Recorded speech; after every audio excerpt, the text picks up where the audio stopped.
What I'm doing is Sunday morning, getting ready for the sermon and the service. What do you mean? What am I doing? I'm just, well, you know what? Speaking of sermon, I thought I could help you with that. No, you can't. You can't help me with no I sermon. can't. No, just have an no, idea. No, I help you. You don't help me. I'm big dog, you little puppy. Okay. I see you're in your judgment seat vibe, but I got an idea because we got the families, got the kids who haven't been in here to be at the judgment seat. We just need to make sure, kind of warm them up. I just got a few questions I want to ask The you. judgment seat is serious. I mean, you can't be casual with the judgment seat. No, I understand that, but we don't have to be there today. We're just learning, and I want to make sure that we just bring them in. So just trust me. Why are you here? I'm your son. I'm at your church. Yeah, well, then be a son and be silent. Listen. You're in your mode, but we need to just bring it down just a little bit. Let me just bring a few questions before your sermon just to kind of personalize it and help people be equipped with how they can equip others. Well, let's hurry up and get it done because they didn't come to hear you ask me nothing. They came to hear what God has to say. Okay, come on. You're in your mode. Let's just go. Let's go. Let's go out there. Let's preach the sermon. Oh, wait a minute. But before we go, actually, can we bring this down just a little bit? It's Family Worship Sunday. You told me we're going into August. It's casual month, and you've been suiting it, judgment seat of Christ in it every week. Let's just bring it down this Sunday. I got something for you.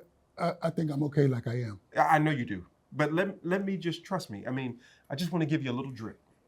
Drip? This look like water? No, what do you mean drip? I'm fine like I am. I'm talking about fashion. Drip. Listen, I mean, even Kirk does it at the Kingdom Tour. He had on his jean jacket, chest all out. People still praising You God. see how small he is? That's a toddler. I'm a grown man. Okay. Just trust me.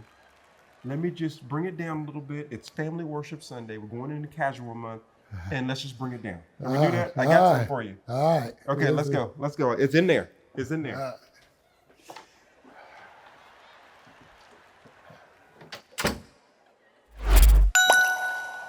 Drippity drip. I look good in anything. You do. You look real good. You got your shirt on. Hey. You got your hoodie. You're doing it for the kids. They out there in the audience. They like. Oh, come on, Dad. You got your church shoes on? What? It's church. Come on, man. You used to pick us up at school like this. It's embarrassing, bro. We got to get you right. But I knew you were going to do it. So I brought something for you. Look at these Jordans. You got to have these on.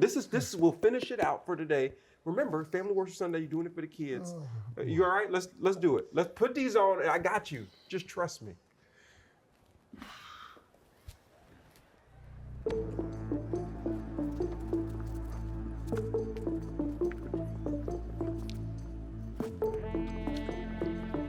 All right, you ready? Let's go for it. Let's go. Let's hit it. I'm excited. It's time. It's time. I love it. Let's go. It's going to be a great time.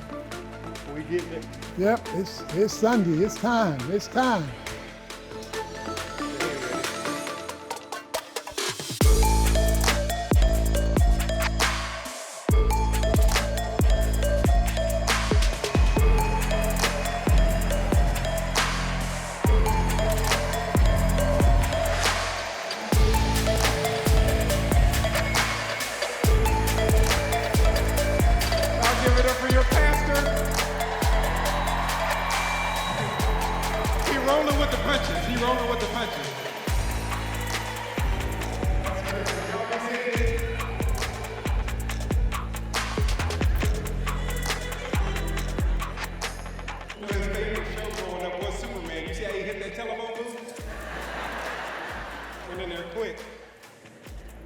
We know that there's a lot of you who have been here week in and week out learning about the judgment seat of Christ. And it makes us think about our actions and accountability to God. And we're bringing all families in, young people are in the room. And so we want to ask him a few questions that can arm us practically, because we want to disciple one another on the field so that when the head coach sees us, he says, "Well done, good and faithful servant."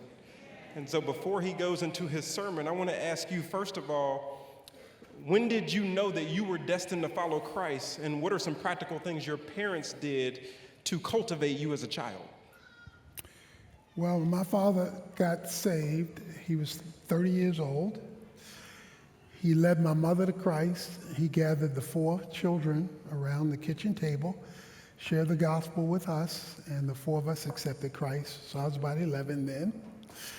Then he took us to a Bible teaching church and did not ask us if we wanted to attend. We had to go every Sunday, and unless you were dying with a doctor's note.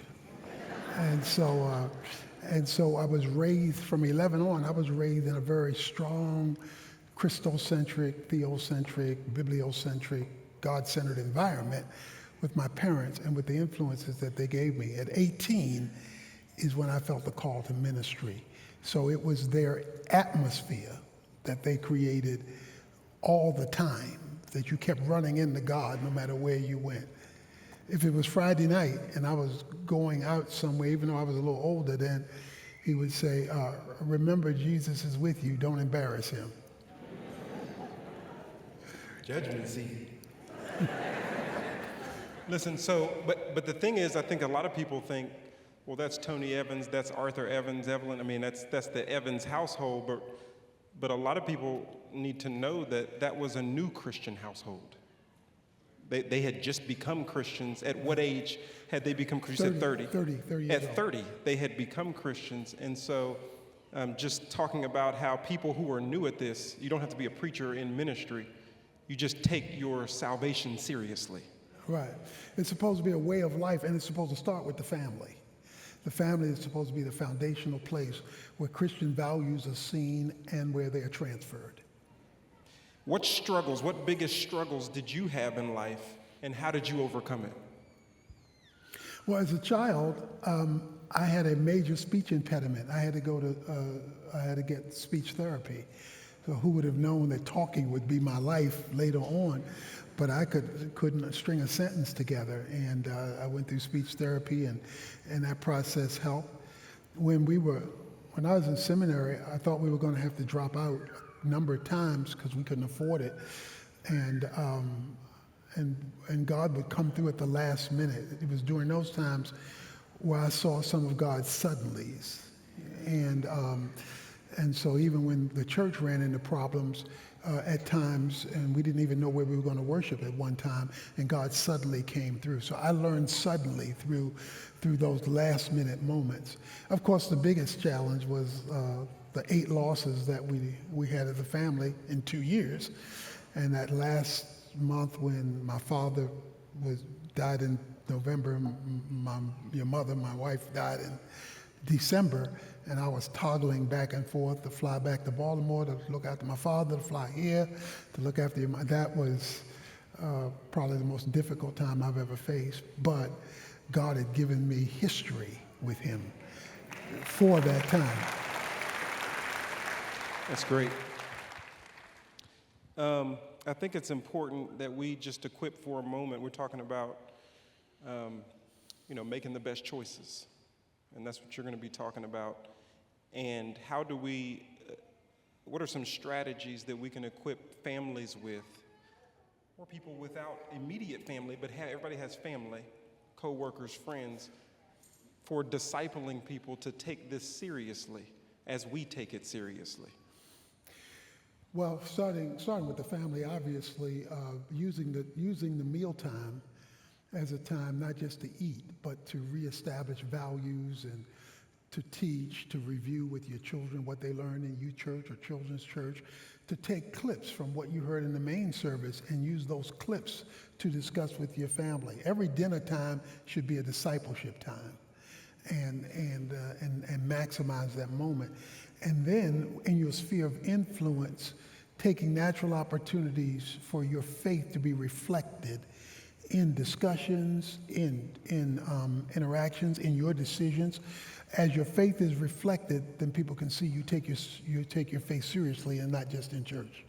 Is it true that the judgment seat of Christ is not just for our actions, but for also how our actions mess up other people? Yeah, there are the implications that when our actions have wounded other people, Jesus said it would be better to have a millstone around your neck than to let your actions be destructive to other people. So it's not just about you. It's about you and them as you connect with other people. I'll leave this final question before you roll into choices. Some people say the culture is kind of like this I'ma do me spirit, my own truth, those things, and it's not a big deal. We use God's grace against him. And we say, as long as I've heard people say, only God can judge me. And he will. But we use that often as a cop-out for accountability. Only God can judge me, so I can do what I want to do. So talk about that statement and the fact that I'm going to get in because I'm saved. So as it relates to the judgment seat of Christ, I think we forget that point.